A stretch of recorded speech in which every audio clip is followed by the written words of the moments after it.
Alors, mon colonel, Oui, maître. vous dites que vous n'avez pas pratiqué le capitaine Moussa Dadis Camara durant son règne. Vous n'avez pas été non plus l'un de ses gardes-corps. Je voudrais savoir comment vous avez pu comprendre que son aide de camp commandait le camp Koundara, le GIR et le camp Kamayen. Comment vous avez pu comprendre ça? J'ai vraiment expliqué à maintes reprises, je ne peux plus revenir sur ça. J'ai expliqué. Cette question-là. Hein? Cette question-là. Personne ne vous a demandé ici comment vous avez pu avoir ces informations. Personne ne vous a posé cette question. Je vais expliquer, vous allez vous retrouver. Peut-être que ce jour, vous n'étiez pas là. J'ai dit, Toumba est venu dire qu'il était l'aide de camp et commandait le salon, composé de 32 personnes.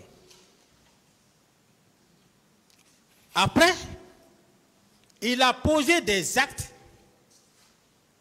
qui relèvent de la compétence du commandant de la garde présidentielle. Il a dit que Makambo est allé à Koundara.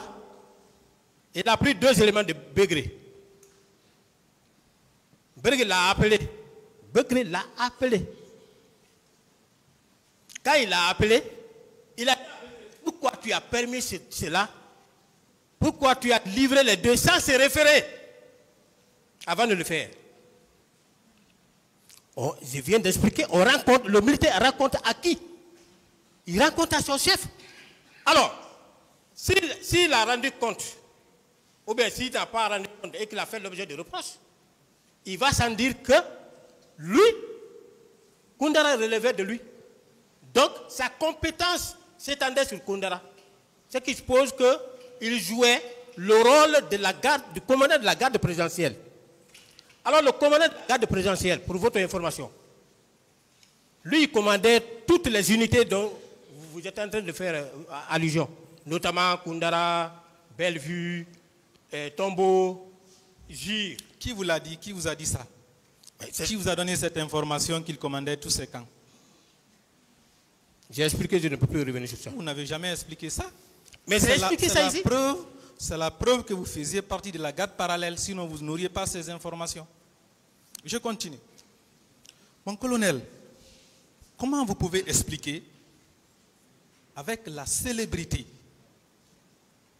du commandant Claude Pivi, que ce n'est qu'à la maison centrale que vous l'avez connu? Son service était rattaché à la présidence. Votre service était également rattaché à la présidence. Comment vous pouvez nous expliquer ça? Mais c'est grave. C'est très grave. Je n'ai pas dit que je ne connaissais pas Claude Pivi. Je n'ai jamais dit ça ici. J'ai dit c'est à la maison centrale que Claude Pivi m'a connu. Donc vous le connaissez, mais lui ne vous connaissait pas. Diaby m'a connu. C'est à la maison centrale que le président Dadis m'a connu. Vous pouvez le demander. Connaît Diaby est là, c'est ici, ils m'ont connu. Je passe, mon colonel. C'est à la maison centrale bon, je passe. ici que Toumba même m'a connu. Il a dit ici qu'il ne m'a jamais connu. Toumba dit qu'il ne m'a jamais connu. Si je faisais partie de la garde présidentielle, alors qu'il a dit qu'il ne m'a pas connu, il ne m'a jamais connu.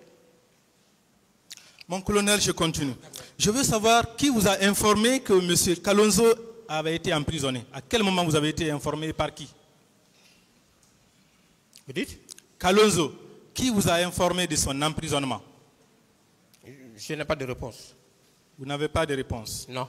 Et vous avez dit ici que le 28 septembre, il était en prison. Comment vous l'avez su? Il était en prison le 28 septembre parce que, mon chef même me l'a dit, il a été mis à la disposition du haut commandement. C'est le haut commandement qui a pris la décision de le mettre, n'est-ce pas, au PM3. Il est resté là-bas. Les événements du 28 septembre se sont déroulés derrière lui. Vous, qui vous l'a dit? Je ne peux pas vous le dire. Ça veut dire que vous cherchez simplement à le couvrir pendant qu'il est cité dans ces dossiers. Je continue. Vous allez prouver qu'il était au stade. Monsieur Mamadou Aliou Keïta, est-ce que vous l'avez connu avant le 28 septembre? Mamadou Aliou Keïta, qui est là, oui, Oui. Vous l'avez connu? Est-ce que vous l'avez vu au stade? Non, je ne l'ai pas vu au stade, hein, parce que lui, ils étaient dans leur mission. Il faisait partie de l'escadron. Il ne faisait pas partie de notre équipe.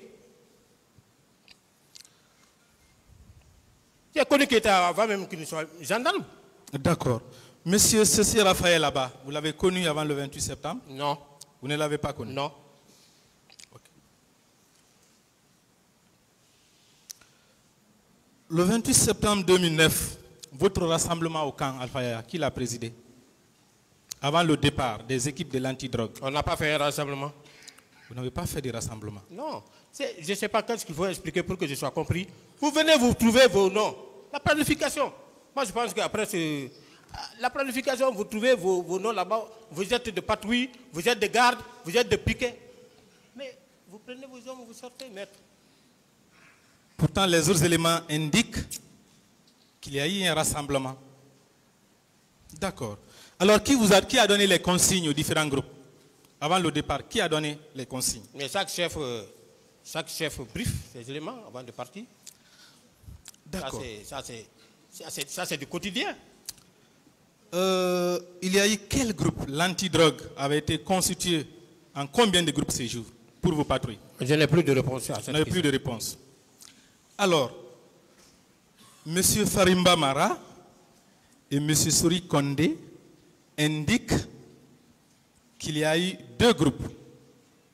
Un qui a emprunté la route des Princes et l'autre qui a emprunté l'autoroute. Et que tous les deux groupes, selon Souri Kondé, tous les deux groupes avaient pour destination le stade du 28 septembre. Qu'est-ce que vous en dites? Moi, je ne peux plus revenir sur ça parce que si vous lisez leurs déclarations, personne n'a fait cas au mauvais comportement de Blaise. Non, je ne parle pas de votre comportement. Je ne parle pas de votre comportement. Vous avez parlé de la direction de l'Ambagné que vous aurez prise ce matin. Et ils disent qu'il n'y a eu que deux groupes et que tous les deux groupes avaient pour destination le stade du 28 septembre. Je n'ai pas de réponse. Vous n'avez pas de réponse? Non. Très bien, je continue.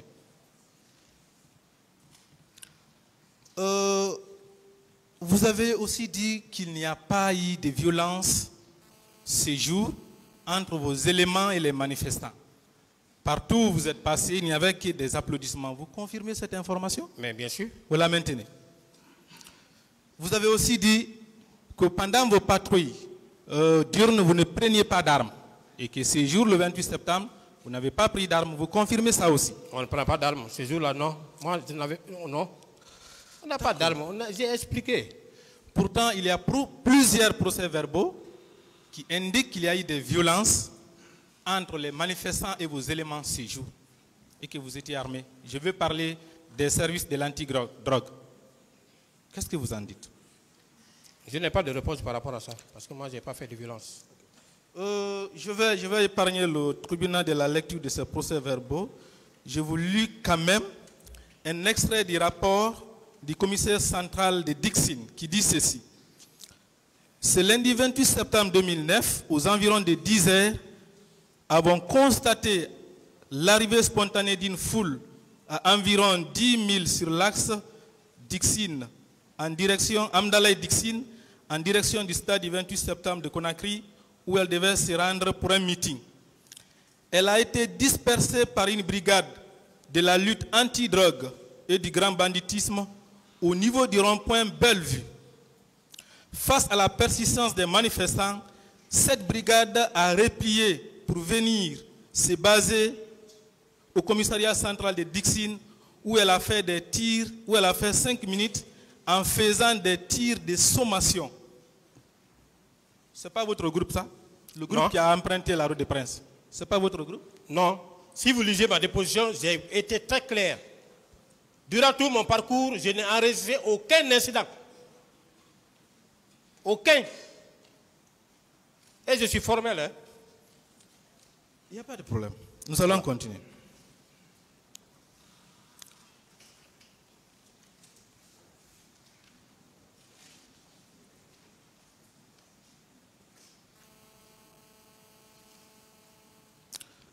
Ensuite,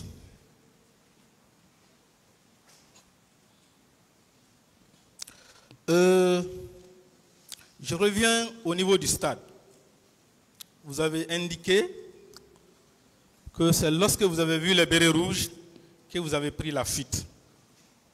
J'ai décroché. Ma question est de savoir, est-ce que vous aviez vu les autres gendarmes qui étaient au stade? Parce que vous n'étiez pas seul. Est-ce que vous avez vu les autres gendarmes qui étaient au stade? Il y avait des escadrons là-bas. Il y avait des policiers. Pourquoi vous ne les avez pas rejoints?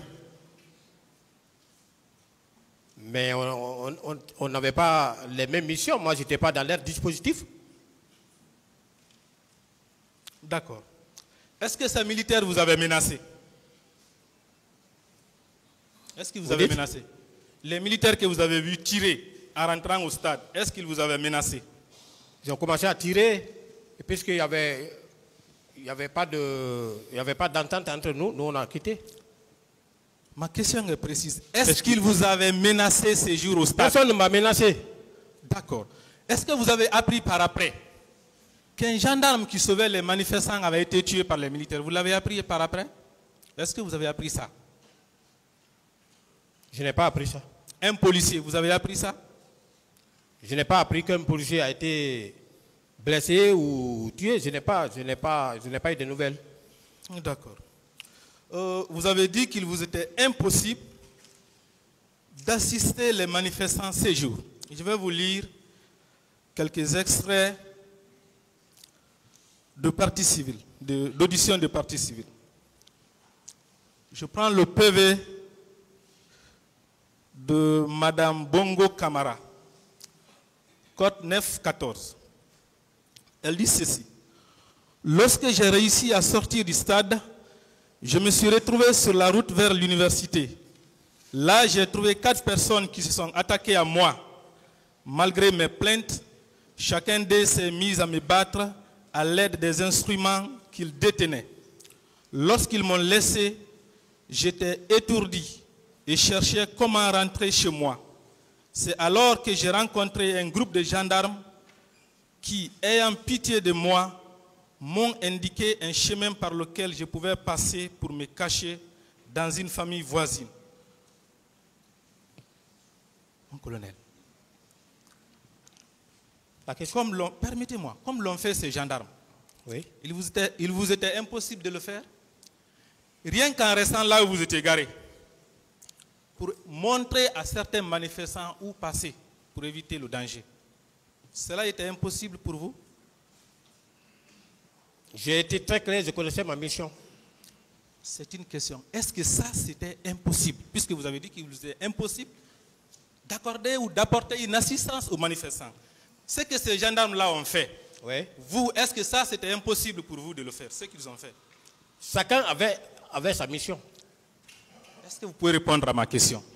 Je n'ai trouvé aucune personne qui a demandé secours et que j'ai refusé. Est-ce que c'était impossible? C'est ça ma question. Est-ce que c'était impossible? Je ne vous oblige pas, hein. Vous avez la liberté de répondre par la forme que vous voulez, mais vous n'avez pas répondu à la question. Est-ce que c'était impossible? Je n'ai pas de réponse. Très bien, je continue.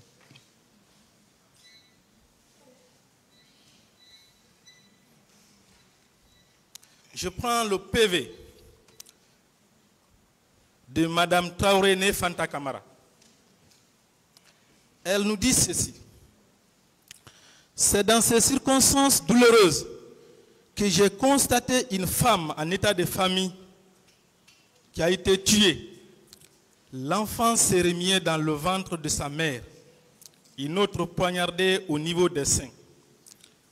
Finalement, j'ai rampé avec les 4 enfants que j'avais.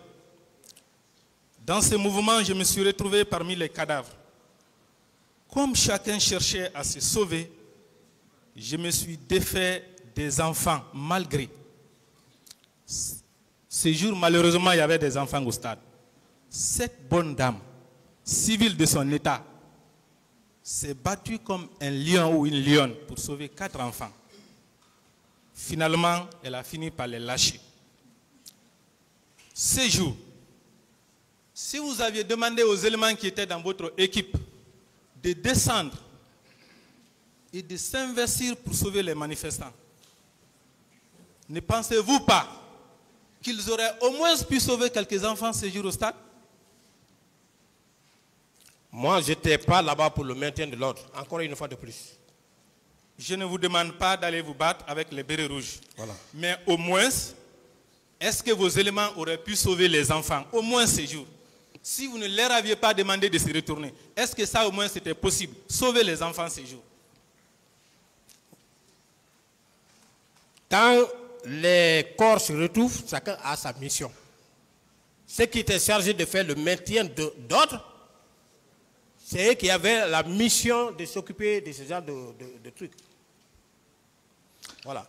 Mais moi, ma mission, ce n'était pas de faire le maintien de l'ordre. D'accord. Voilà. Je continue avec la même dame.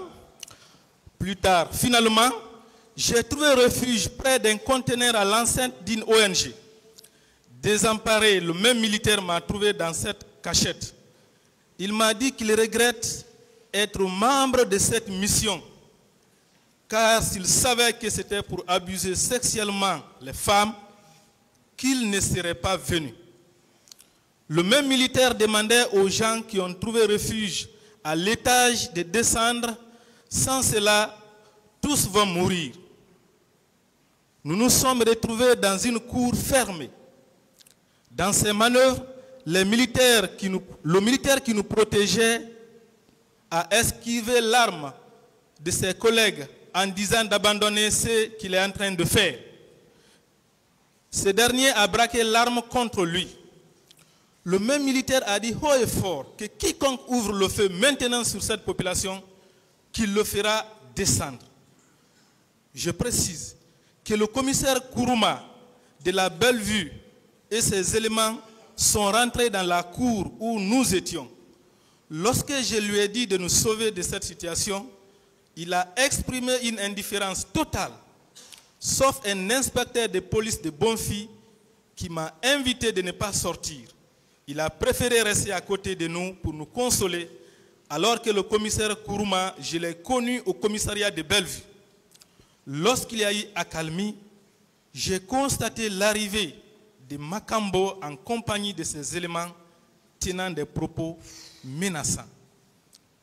Vous avez suivi la description du comportement de ces militaires ces jours. Est-ce que ça, on vous a enseigné ça? Ce que lui, il a fait. Le fait de sauver les femmes, sinon les manifestants, et même de dire que quiconque tire maintenant sur cette population, je le fais descendre. On vous a enseigné ça? Sauf que la bonne dame n'a pas parlé de moi, n'a pas parlé de Blaise. Il a parlé de commissaire Kourouma. Elle est en train de décrire le comportement de Kourouma. Mais Kourouma n'est pas là. Avant d'arriver au niveau de Kourouma, elle a expliqué le comportement d'un homme en uniforme qui a sauvé les manifestants, qui l'a sauvé elle-même. Vous avez bien compris ma lecture.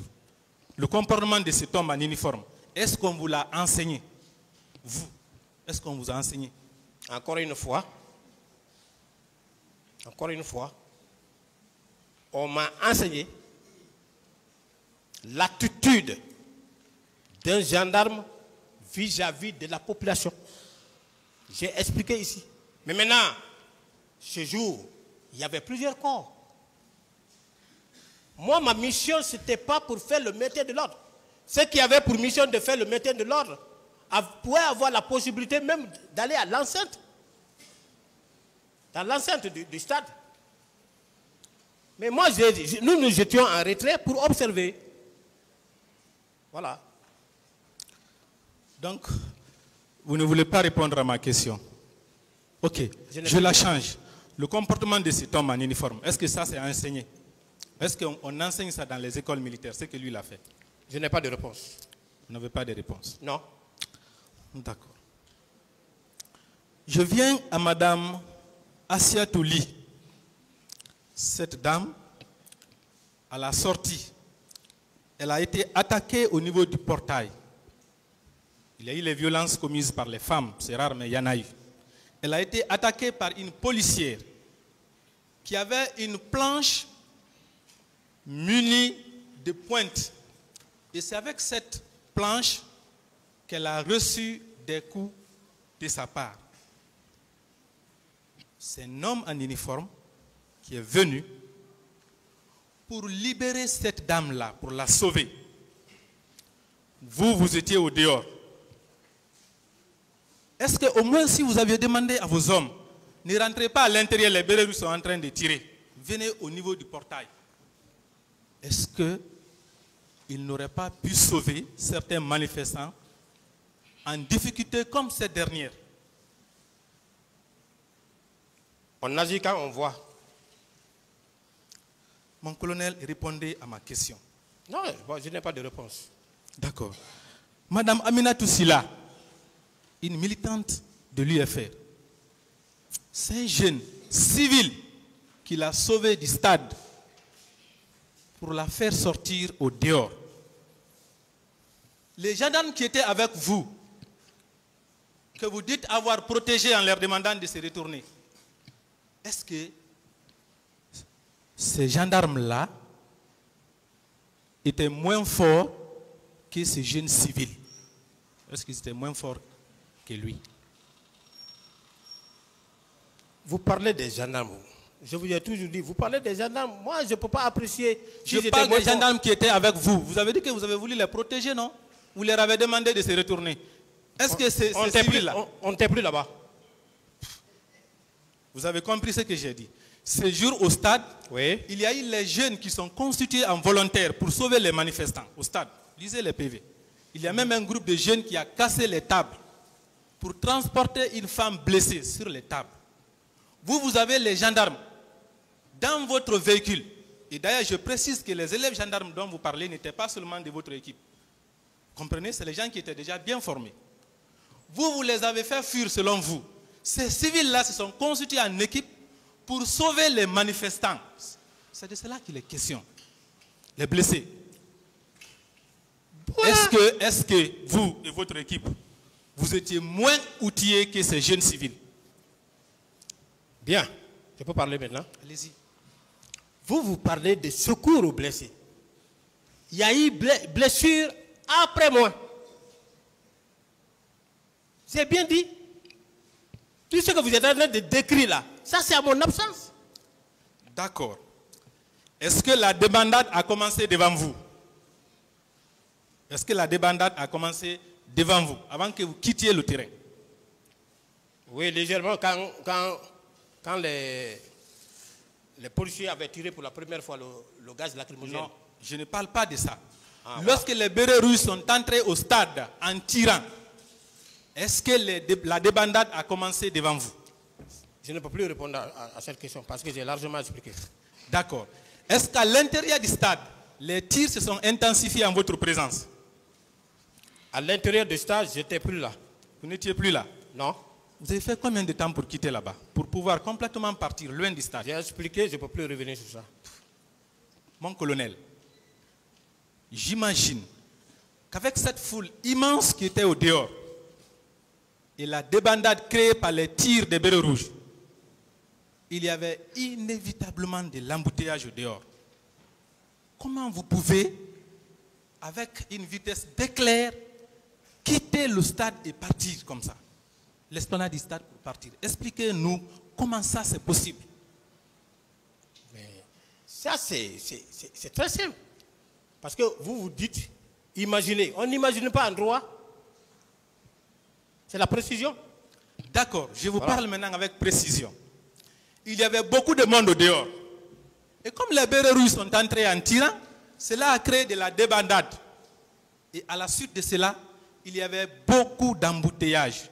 Expliquez-moi, sinon expliquez au tribunal, comment vous avez pu quitter facilement les lieux malgré l'embouteillage. Il y avait les barricades, j'imagine, partout. Comment vous avez pu quitter pour partir rapidement comme ça? J'ai expliqué mon itinéraire, je ne peux plus revenir. Pas l'itinéraire, le temps. Je ne parle pas d'itinéraire, le temps. Mais c'est très simple. Dans l'armée, on dit garder la liaison. Vous n'êtes pas militaire, c'est ce qui complique un peu les données. Mais mes éléments étaient bien formés parce que Au fur et à mesure, nous on leur donnait, parce qu'ils étaient en stage, au fur et à mesure on leur donnait des trucs. Quand on va à mission, il n'y a pas d'action commando. Vous pouvez vous renseigner. Donc nos véhicules n'étaient pas dans une chose, nous on savait où garer. Quand on est venu, on a garé nos véhicules, on a marché, on est venu au niveau de la station Total. On a vu notre chef qui était au niveau de la pharmacie humanisée, qui était en train de sensibiliser. Quand les blés rouges sont venus, on a décroché, on a pris nos véhicules, on est parti. Mon colonel, Oui. est-ce que vous êtes d'accord que si vous étiez resté 6 jours, vous auriez pu, peu importe la forme, apporter une assistance aux manifestants en difficulté? C'est la question. Je peux expliquer? Est-ce que vous êtes d'accord avec moi que vous auriez pu apporter une assistance aux manifestants? C'est la question. Je ne demande pas une explication. Est-ce que vous êtes d'accord avec moi? Je ne pouvais pas y être. Je n'étais pas là pour le maintien de l'ordre. Ceux qui étaient chargés pour le maintien de l'ordre, c'est eux qui pouvaient faire ce genre de trucs. Il faut éviter l'amalgame. Parce que si on se met à faire ceci, à faire cela, c'est comme si nous sommes en train de faire leur mission. Il faut faire la part des choses. Et c'est ce qu'il faut éviter. Mon colonel, je suis très précis. Est-ce que si vous étiez resté, vous auriez pu apporter une assistance aux manifestants? C'est ça ma question. Monsieur Goumou, cherchez à comprendre les questions. J'ai compris, monsieur. S'il vous plaît, parce que quand vous parlez d'amalgame et autres, je pense que vous-même, vous n'êtes pas en train de faire attention aux questions. C'est des questions précises qu'on est en train de vous poser. Mais si vous-même vous faites assez de commentaires, ça veut dire que c'est quelque part, c'est vous-même qui faites de l'amalgame. Merci. C'est pourquoi je vous dis de chercher à comprendre les questions. Sinon, c'est des questions précises qu'il est en train de vous poser. Cherchez à les comprendre avant de répondre, s'il vous plaît. Bien. Allez-y, maître. Je reviens sur la question. Oui. Est-ce que vous êtes d'accord avec moi que si vous étiez resté 6 jours en place, vous auriez pu apporter une assistance aux manifestants? Je n'ai pas de réponse à cette question. D'accord. Est-ce que vous êtes d'accord que si vous n'aviez pas demandé au groupe qui était avec vous de se retourner au camp, vos éléments auraient apporté une assistance aux manifestants? Je n'ai pas de réponse. D'accord. Est-ce que vous êtes d'accord avec moi que les éléments constitutifs de la non-assistance à personne en danger sont réunis à votre rencontre? C'est la question. Non. D'accord. En empêchant votre groupe de venir au secours des manifestants, est-ce que vous êtes d'accord avec moi qu'aussi les éléments constitutifs de la complicité de la non-assistance à personne en danger sont réunis à votre rencontre, mon colonel? Non. D'accord.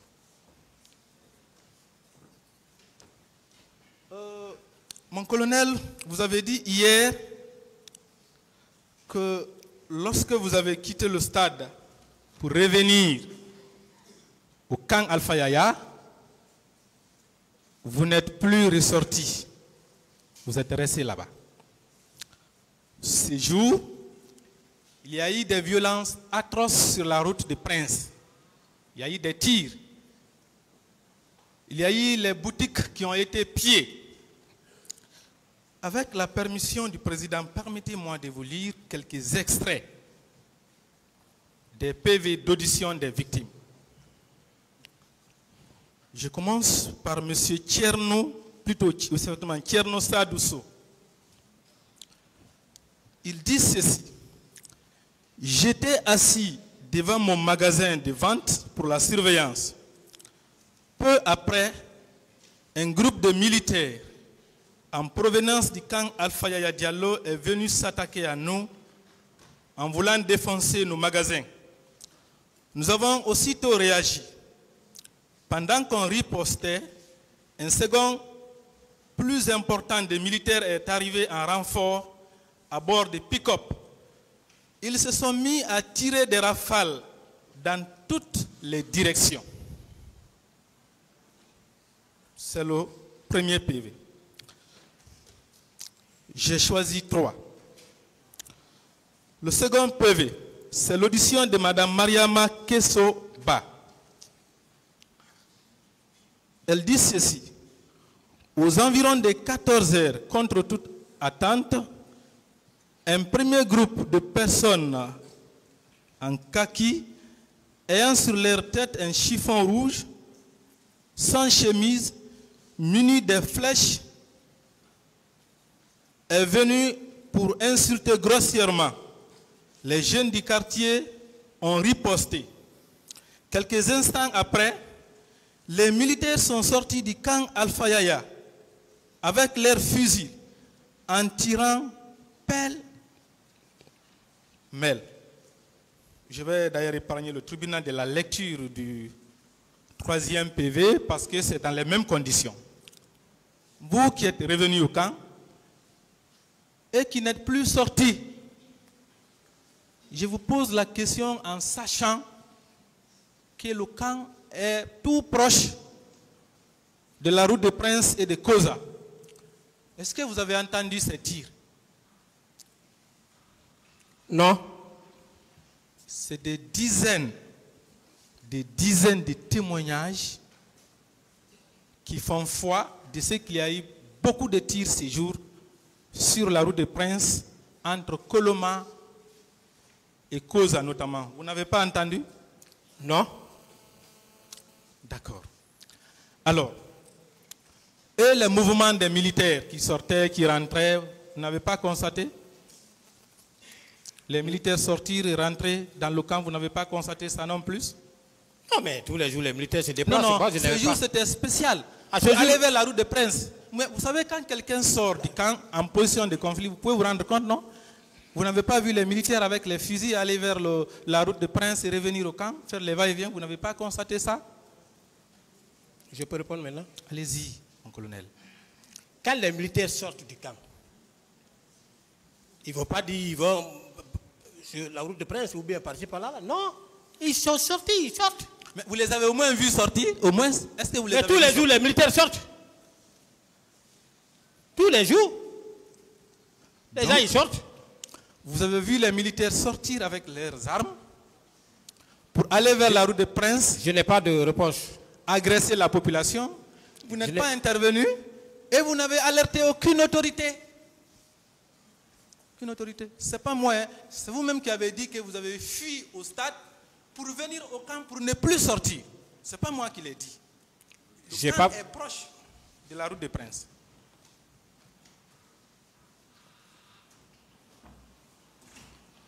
Où est la question? Mais c'est ça la question. Je n'ai pas compris la question. Alors, vous avez vu les militaires aller vers la route de Prince avec les armes en main. Vous n'avez alerté aucune autorité. Pourquoi? Je n'ai vu aucun militaire aller vers la route de Prince armé. Et les miliciens qui sortaient? Je n'ai jamais vu. Les flèches, tout ça, vous n'avez pas vu. Depuis que je suis dans l'armée, je n'ai jamais vu un milicien.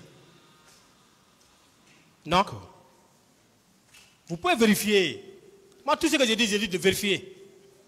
Je n'ai jamais vu un milicien. Non? Vous êtes procureur. C'est vrai que vous parlez beaucoup là-bas au niveau des accusés, des preuves tangibles. Mais est-ce que vous savez aussi que le tribunal est aussi l'autel de la raison, le raisonnable? Raisonnablement, mon colonel, raisonnablement. On peut être à la base de votre service, raisonnablement, et ne pas entendre les tirs au niveau de la route des Princes? C'est la question. Raisonnablement. Je peux parler maintenant? Allez-y. Je n'ai pas... Voilà. Il faut résumer et tisser la conclusion. D'accord. Alors, je voudrais savoir, mon capitaine, depuis le matin, vous avez entendu le président Dadis donner l'ordre à son chef des opérations de massacrer les manifestants. Vous venez de dire que depuis le matin, vous avez compris à travers la préméditation. Alors, pourquoi sortir derrière un président qui est parti, qui a déjà donné l'ordre et qui est lui-même sorti pour pour aller comment on appelle ça, massacrer les manifestants. Pourquoi sortir pour le protéger? Lui vient massacrer les manifestants, vous venez le protéger. Pourquoi? Bon, je n'ai pas de réponse pour ça. Je pense bien que les faits sont têtus. C'est maintenant qu'il faut se rendre compte qu'est-ce qu'il fallait faire ou pas. Mais mon devoir, c'est ce que j'ai accompli. En reconnaissant que vous êtes sorti pour aller protéger un président qui allait massacrer sa population, est-ce que ce n'est pas un aveu de complicité, mon capitaine? Non, je ne suis pas complice de ce fait. D'accord. Je ne suis pas complice. Je suis loin de ça. Le 28 septembre, le colonel Tiegro a mis les manifestants dans son véhicule pour sortir avec eux. Commandant Toumba en a fait autant. Et tous ces différents manifestants ont eu la vie sauve. Vous, capitaine Marcel Guilavogui, vous aussi, vous étiez au stade avec votre propre véhicule. Si vous aviez mis les manifestants dans votre véhicule, est-ce que ces derniers aussi auraient eu la vie sauve? Ça, c'est votre analyse, mais je ne l'ai pas fait. Donc, ce n'est pas un crime aussi. Ce n'est pas une analyse, c'est une question. Si vous l'avez fait, est-ce que ces manifestants que vous auriez mis dans votre véhicule n'auraient pas eu la vie sauve? Je n'ai pas vu un manifestant dans cet état pour le mettre dans mon véhicule. Cette foule nombreuse qui était à l'intérieur du stade, vous n'avez vu personne? Non, j'étais dans des bandades. J'étais dans des bandades. Tu ne peux même pas trouver quelqu'un qui peut rester 1 minute ou bien quelques secondes arrêté sur place. Mais c'est dans les mêmes conditions que le colonel Tiegro et le commandant Toumba ont pu prendre les gens pour les mettre dans leur véhicule. Les conditions ne sont pas des mêmes, maître. D'accord. Ce soldat n'est pas sorti du stade libre. Sur une question de monsieur le procureur, à savoir s'il y a eu les morts le 28 septembre 2009, vous avez répondu oui, parce que les gens ont été ensevelis. Ça a été votre réponse. Je veux savoir où ils ont été ensevelis. Il faut qu'on demande les parents, parce qu'on a vu à la télé la distribution de certains corps, il faut le dire comme ça, des corps. Ça a été filmé, et on ne peut pas filmer des faux corps. Il y a les victimes qui pleurent. Donc on ne peut pas nier qu'il n'y a pas eu de mort. D'accord. Ils ont été ensevelis par qui? Maître, je crois que l'État a donné, ça ce n'est pas des questions à me poser. Je n'ai pas de réponse pour ça. Je n'ai pas participé à l'ensevelissement de ces corps. Mais ce que je sais, certains parents ont reçu les corps. Si d'autres n'ont pas reçu, c'est ce qu'on est en train de chercher. D'accord. À la clinique Ambroise, vous avez dit que vous avez voulu arrêter le colonel Tiegro, mais c'est le commandant Toumba qui vous a dissuadé. Est-ce que vous avez cherché à l'arrêter après la clinique? Je n'ai pas de réponse pour ça. D'accord.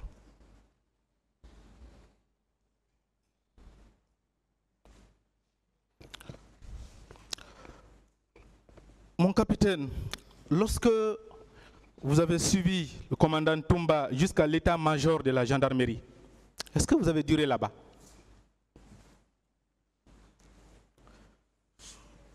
Bon, je ne pense pas avoir fait 1 minute là-bas. Hein. Il a déposé ses leaders qu'il avait à son sein et on a rebouché chemin. D'accord. Au stade, vous n'avez pas duré. À la clinique, vous n'avez pas duré. À l'état-major de la gendarmerie, vous n'avez pas duré. Ou vous avez passé toute la journée pour ne revenir au camp Alpha Diallo qu'après 16 heures. Vous avez passé la journée. Vous revenez sur les mêmes questions. Celui qui vient de passer, maître, je crois qu'on a beaucoup parlé de ça. Je n'ai plus de réponse pour ça. Mon commandant, on ne vous a pas posé cette question-là. Où vous avez passé la journée? Je suis au cas Alpha. Vous n'avez pas duré à l'état-major. De l'état-major au camp Alpha Diallo, vous avez passé toute la journée sur la route? Mais bien sûr, où je vais aller? Pourquoi faire? Vous n'êtes pas passé par le camp Koundara? Maître, s'il vous plaît. Mon capitaine, c'est la question. Est-ce que vous êtes passé au camp Koundara? Non. D'accord. Est-ce que vous êtes passé au stade du 28 septembre? Bon, je ne pense pas. Vous ne pensez pas? Oui. Réfléchissez un peu. Non. D'accord. Mais quand même, vous avez conscience que vous avez laissé au stade du 28 septembre les enfants, les femmes, les hommes sous les balles. Est-ce que vous pouvez quitter comme ça l'état-major de la gendarmerie sans jeter un coup d'œil là-bas et continuer directement au camp? Mais l'homme qui est devant vous, maître, est un subordonné. Je ne suis pas un chef d'état-major ou commandant, comment dirais-je, commandant de la gendarmerie ou police. Non, je suis qu'un seul subordonné. Qu'est-ce que je peux? Non. Je ne peux rien. Vous ne pouvez rien? Je ne peux rien. Là, c'est clair. Mais vous avez voulu arrêter le colonel Tigbro. Bien sûr. Vous ne pouvez pas sauver les civils? Sauver dans quel sens? Il faut être une autorité. Pour venir maintenant avec une force pour faire des choses, mais c'est de faire des bêtises. Mon capitaine, je pense qu'au moment de la prise du pouvoir, vous n'aviez que le grade de caporal. Et vous avez déclaré ici que vous avez eu le courage, que vous avez été la clé qui a ouvert la porte du pouvoir au président Dadis. Maintenant que vous aviez le pouvoir, après avoir osé les généraux, les colonels, les commandants, les capitaines, les braver pour donner le pouvoir au président Dadis, vous ne pouvez pas avoir le même courage pour sauver vos propres populations au stade? Ce n'est pas les mêmes missions, ce n'est pas le même contexte. Voilà. Ce n'est pas les mêmes missions, pas les mêmes contextes. Si j'agissais et qu'il y ait autre chose, j'allais être responsable. Voilà. D'accord. Vous avez laissé les civils au stade pour suivre le commandant Toumba, le colonel Tigbro. Vous êtes revenu. Vous n'avez même pas daigné jeter un regard là-bas. Mon capitaine, est-ce que c'est cela qu'on vous a enseigné à la formation? Ce n'était pas ma mission. Non. Ma question, elle est très claire. Est-ce qu'on vous a enseigné ça à la formation? Je dis que ce n'était pas ma mission. Vous ne pouvez pas connaître la formation militaire. Il faut y aller. Mon capitaine. Il y a beaucoup de choses qu'on apprend dans la formation militaire, mais c'est que la façon dont vous posez cette question, ce n'est pas comme ça. En laissant votre propre population civile sous les balles, en quittant les lieux avec un véhicule vide pour partir, est-ce qu'il n'y a pas de votre part un aveu de non-assistance à personne en danger? Non. D'accord. Le tribunal va apprécier. Il faut secourir quelqu'un que tu pourras secourir. Mais si tu ne peux pas, il faut dégager. Il n'y a pas de problème. Alors, vous-même, vous avez déclaré à cette barre que vous avez vu Bégré entrer au stade en tirant, qu'il était avec ses éléments. Vous avez même dit que ce sont des cruels. Vous avez employé le même mot. D'ailleurs, vous avez plusieurs fois employé les mêmes mots que le commandant Toumba. Vous avez dit que ce sont les cruels. Je veux savoir quels sont ces éléments-là, ces cruels qui étaient avec Bégré. Bon, je vous ai dit, Bégré est rentré au stade, mais je ne l'ai plus vu dans le stade. Le stade est large. Ce n'est pas quelle était leur mission. Si je le voyais, j'allais dire, Bégré, cesse ce que tu es en train de faire. Mais je ne l'ai pas vu à l'enceinte dedans, mais il est rentré quand même. Non, je n'ai pas dit que... je crois bien que tout ce qui a été passé, ce n'est pas les mouvements avec toutes les explications des victimes, ce n'est pas dans un même lieu qu'il y a eu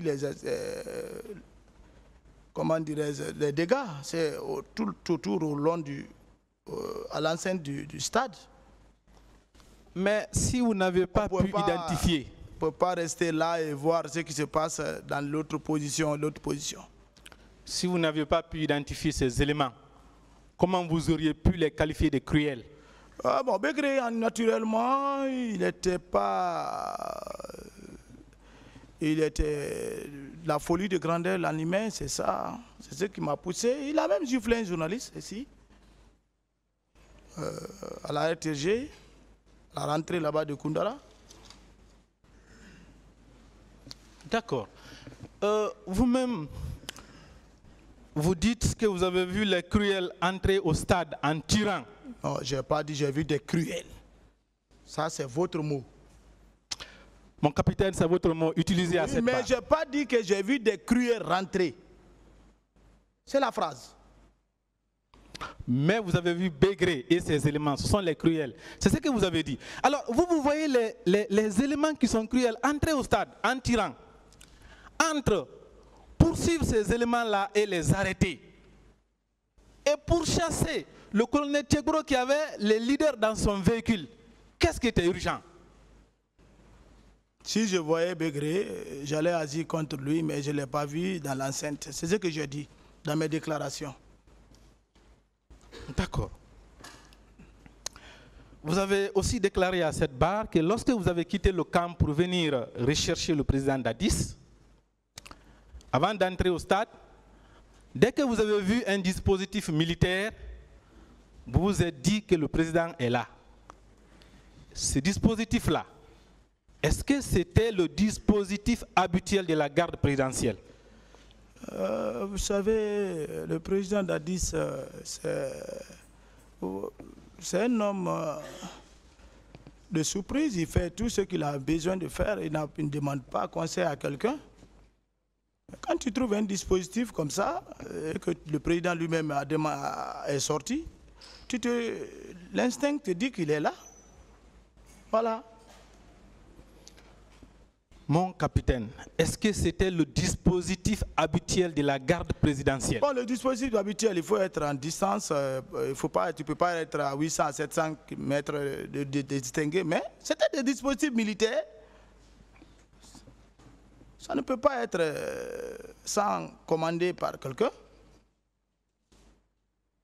Quels sont les éléments que vous avez reconnus dans ces dispositifs? Je n'ai pas remarqué et j'ai dit qu'avant que je n'arrive sur le point, ils ont bougé. C'est ce que j'ai dit ici. Vous cherchez le président, vous voyez un dispositif semblable à celui de sa garde, vous ne cherchez même pas à identifier un seul élément? On peut vous croire, mon capitaine?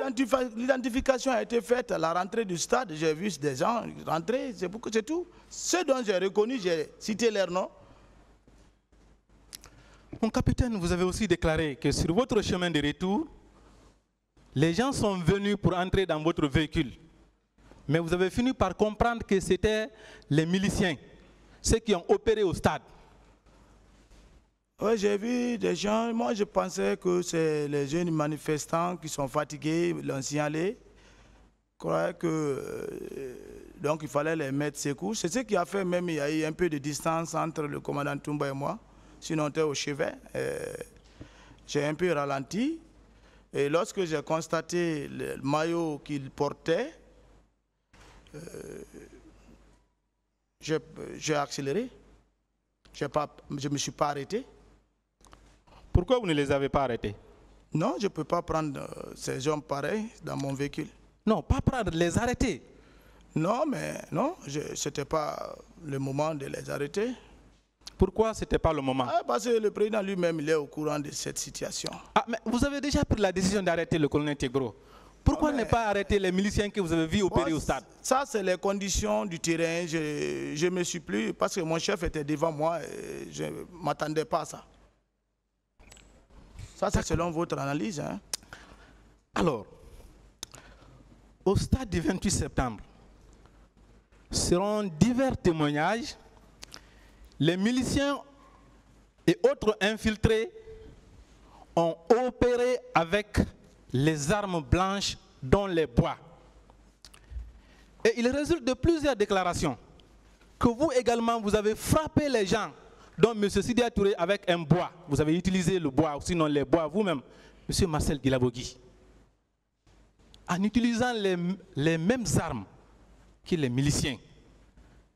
Est-ce que cela n'est pas la preuve que vous-même vous avez dirigé ces miliciens-là? Preuve.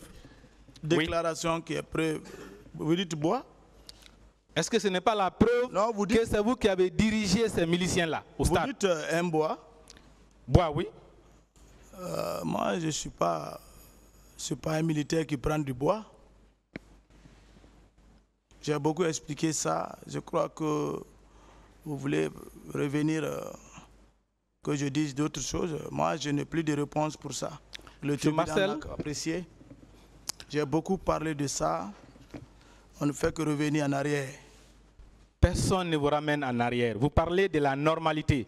Or, ce qui s'est passé au stade du 28 septembre, ce jour était hors de toute normalité, selon diverses sources. Beaucoup de militaires ont utilisé les armes blanches ces jours-là, M. Marcel, dont vous. Non, moi je ne marche pas avec armes blanches. D'accord. Quand vous êtes revenu au camp Alpha Yaya Diallo, là aussi, selon plusieurs éléments du dossier, il y a eu des tirs sur la route de Prince. Les miliciens quittaient le camp Alpha Yaya pour aller attaquer les habitants. Est-ce que vous avez constaté cela? Moi, je n'ai pas vu ça. C'est ici que j'ai appris ça. Hein. Même les tirs, vous n'avez pas entendu? Non, tirs, non. Je n'ai pas entendu de tirs. D'accord. De ce que vous déclarez là. Alors, je voulais savoir, je ne suis pas loin de finir. Vous étiez au stade. Le commandant Toumba était au stade. Le président a donné l'ordre d'arrêter le commandant Toumba. Pourquoi pas vous? Ah, je ne sais pas, il n'a qu'à poser cette question au président Dadis. S'ils ont entamé d'arrêter Toumba, peut-être après Toumba, c'est finir avec moi. Et c'est ce plan qui n'a pas réussi. C'est pourquoi la vérité est en train de clasher. Je n'ai pas compris. Vous avez dit avec vous, arrêtez Toumba avec vous? Je dis, oui. Selon votre déclaration, on finissait avec Toumba, peut-être c'était avec les tours de Marcel. Mais c'est ce qui n'a pas marché à leur niveau. Mais le commandant Toumba dit que vous-même vous avez été mis dans le plan pour son arrestation à cette barre. Non. Il vous a cité, son chauffeur, je crois un certain Jeannot, que vous avez été mis dans le plan pour l'arrêter. Il a déclaré ça ici? Je n'ai pas entendu ça. Il a déclaré ça, c'est vérifiable, mon capitaine. Je n'ai pas entendu ça, ne dites pas, je n'ai pas entendu ça. D'accord. Si le président n'a pas ordonné que vous soyez mis en arrestation, est-ce que cela n'est pas la preuve que vous n'avez jamais été écarté du pouvoir, que vous êtes demeuré au cœur du pouvoir et vous étiez même l'un des éléments les plus aimés du président Dadis jusqu'au 28 septembre? Ce n'est pas la preuve, jusqu'après même. Est-ce que cela n'est pas la preuve? Mais vous dites les choses avec le contraire. Le colonel Pivi a parlé de ça ici, qu'ils avaient dit d'arrêter Toumba et Marcel. Si vous dites encore que le président Dadis n'avait pas ordonné, moi, ces arrestations-là, c'était des arrestations arbitraires. C'est ce qui a causé le 3 décembre. C'est le colonel Pivi qui avait décidé de vous arrêter les deux. Mais le président Dadis, lui, n'a jamais dit de vous arrêter. Il n'a pas décidé. S'il décidait, il allait le faire. Il a été empêché par le président Dadis, selon ses déclarations. Ah, moi, je ne suis pas au courant de ça. Hein. D'accord. Alors, je voudrais savoir, pourquoi tout le monde a cité votre nom? C'est M. Marcel qui a frappé, c'est M. Marcel qui a donné les coups, c'est M. Marcel qui est venu avec un groupe de bérets rouges piller la pharmacie à l'hôpital d'Onka. C'est M. Marcel qui est venu avec un groupe de bérets rouges pour sortir les victimes, pour faire disparaître les corps à partir de la morgue de l'hôpital d'Onka. Pourquoi tout le monde parle de votre nom, pas les autres militaires? En tout cas, pas plus que vous. Pourquoi c'est vous toujours? Pourquoi? Aucune victime n'a dit ici Marcel a dissimulé un corps. C'est vous qui déclarez maintenant. Nous avons plusieurs éléments ici selon lesquels vous êtes venu avec un groupe de bérets rouges à l'hôpital d'Onka. S'il vous plaît. Vous savez, maître, nous sommes devant l'histoire avant tout. Vous êtes un avocat. Ne commentez pas et ne dites pas ce qui n'a pas été dit. Je suis là, nous sommes presque dans combien de mois? Aucune victime n'a dit que Marcel a dissimulé un corps. N'englobez pas les choses et mettre sur ma tête. Le tribunal n'a qu'à apprécier de ce que vous dites. Mon capitaine, vous avez été formellement identifié à l'hôpital d'Onka, à la tête des bérets rouges qui sont venus là-bas. Non, ce n'est pas moi. Je n'ai jamais été à l'hôpital d'Onka, ni à l'hôpital Niasiti, qui ce sera pour quiconque mission concernant le cas du 28 septembre. Moi, Marcel, qui suis devant vous. Ce n'est pas Marcel et ça ne ressemble pas à Marcel. D'accord. Alors, je voudrais savoir, mon capitaine, dans votre plan, le 28 septembre 2009, est-ce qu'il était prévu de prendre les manifestants et de les amener au camp Koundara? Est-ce que c'était prévu? Je n'ai pas de réponse pour ça. Moi, je n'ai pas de plan pour le 28 septembre. Je n'étais pas informé. Pourquoi vous avez déclaré au stade du 28 septembre que feu Jean-Marie Doré devrait être amené au camp Koundara? Lisez bien. Moi, le feu Jean-Marie, il est confus. Il parle d'Inimo dans son procès verbal. Moi, je ne peux pas faire une émission avec l'Inimo. Vous connaissez l'Inimo?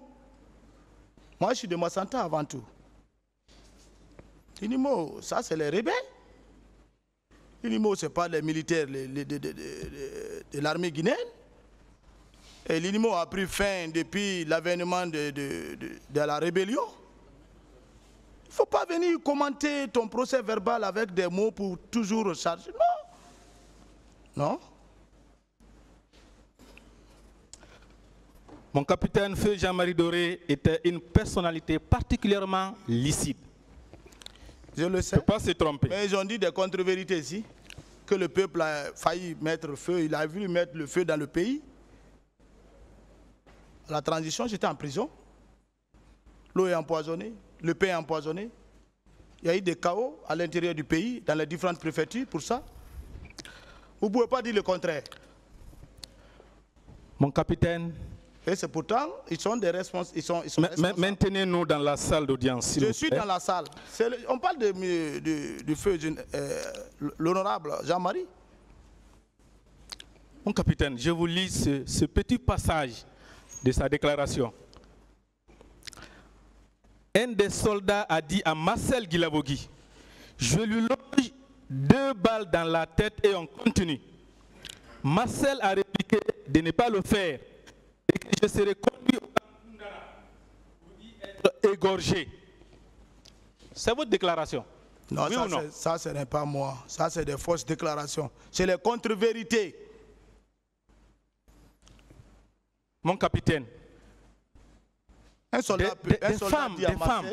mon capitaine, des femmes ont été enfermées au camp Koundara durant des semaines où elles ont été soumises à des os de la cruauté. Mon capitaine, si vous n'étiez pas mêlé à ça, est-ce que vous auriez dit qu'il faut amener feu Jean-Marie Doré là-bas, si vous n'étiez pas mêlé à ces plans-là? Moi, je ne suis pas mêlé. Je ne suis pas commandant du Koundara pour emmener un élément à Koundara. Voilà. Koundara, non? Tous ceux qui ont passé ici, demandez-les. Même les victimes qui ont annoncé qu'ils étaient à Koundara. Non? Moi, c'est ici que j'ai appris tout ça. C'est ici. On ne peut pas contrôler tous les camps. Hein? Donc le camp Koundara était incontrôlable? Mais c'était sous le contrôle de son chef qui rendait compte à son président. D'accord. Mon capitaine, est-ce que vous êtes d'accord avec moi que vous êtes un élément clé du massacre survenu au stade du 28 septembre, de la dissimulation des corps de la séquestration des femmes dans les différents camps. Est-ce que vous êtes d'accord avec moi? Je suis loin de ça et vous n'avez pas de preuves. D'accord, ce procès il est encore loin. Il est très bon de danser au moment où la musique se joue et on vous applaudit. Je ne suis pas de ce genre. Il y a un moment pour toute chose. À ça, maître, il ne faut même pas m'intimider avec ça. On ne peut pas vous intimider.